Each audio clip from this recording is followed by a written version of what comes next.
Attorney Aldrin B. Gregorio po at sagutin natin ang katanungan mula sa TikTok. Okay? Hello Attorney, good day po. Ask ko lang po sana, may napili po kaming lupa tax declaration lang po meron yung owner at napasukat na po namin. Gusto po sana namin na magkaroon din kami ng sariling tax declaration. Ano po ang mga proseso? Okay, so first things first, again, tax declaration alone is not a proof of ownership.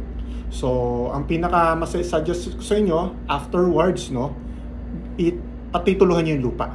Okay, so, that's, ilagay muna natin yun sa future. Okay, ngayon, ang problema, gusto nyo mapangalan sa inyong tax declaration.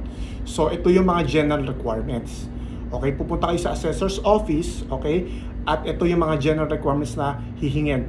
Maaari, pag nagpunta kayo sa assessor's office, okay, maaaring mas marami pa, pero ito yung general requirements na according to my experience, ito yung hinihingi nila. So, pupunta kayo sa assessor's office dun sa inyong city hall. Pupunta kayo dun sa assessor's office ng inyong municipal hall. Hingan kayo ng pasulatan.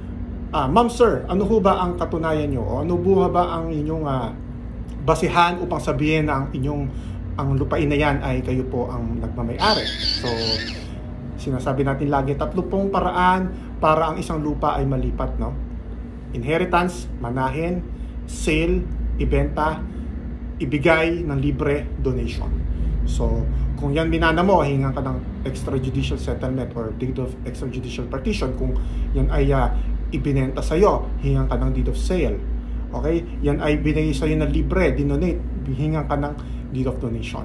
So, kailangan din, sabi mo doon sa tanong mo, meron ng sketch plan.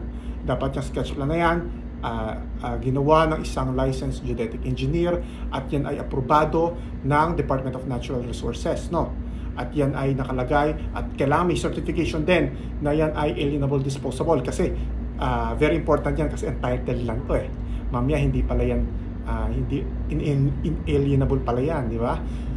Susunod, yun na affidavit of possession. So, gagawa ka ng salaysay, ako po ang nakapundo, ako po ang natayo dito sa lupain na to.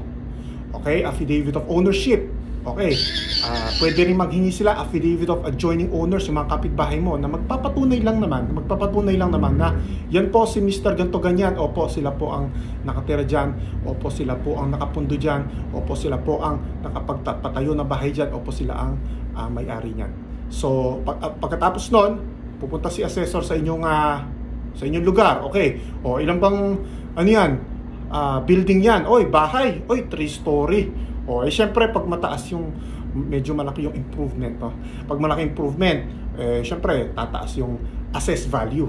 Okay, so yun po yung mga general requirements. Again, yung tax declaration, it's not a proof of ownership in itself, no, but it is a prima facie evidence of ownership. Ibig sabihin, sa unang palagay ay oo nga, siya yung nakapundo dyan eh, maaaring siya yung may-ari niyan. Pero when coupled with title yan, talagang maganda ang iyong laban dyan. Wala na makapag-question. So yung kasing tax declaration, isa lang to acknowledgement ng LGU na o sige, sila yung nakapagpatayo dyan eh, sa kanila tayo maniningil ng real property tax, okay, ng amilyar. Okay, so yun po yung purpose niyan. Again, baka malito kayo, iba po yung real estate tax, no? Ay iba po yung real estate tax sa estate tax, no? Real estate tax, real property tax, ito po yung amilyar. Estate tax, ito po yung kapag ang isang lupain ay minana mo mula sa namatay, bago mapatituluhan mo, magbabayad ka sa buwis, magbabayad ka ng estate tax sa Bureau of Internal Revenue. Itong amilyar, ito yung karapatan mo sa property na tinatayuan mo.